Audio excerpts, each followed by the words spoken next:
分享就好。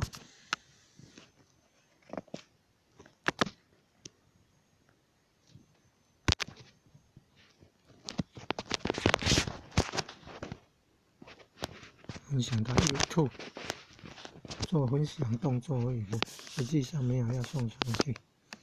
你看，四肢残缺，能走能爬行，我还是能够上下楼梯耶，爬网格耶，滚下车到轮椅上，口含鼻作画呢，扫地能擀面皮，能爬行不经过石头还是什么不平的地方，真不输给。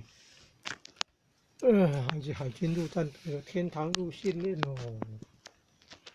哎呀，人生的苦啊，生老病死苦啊，所以说要赶快找天命名师，传口梦圣道三宝心法，开智慧，找到真我，灵性真我，将来超脱生死轮回之苦啊。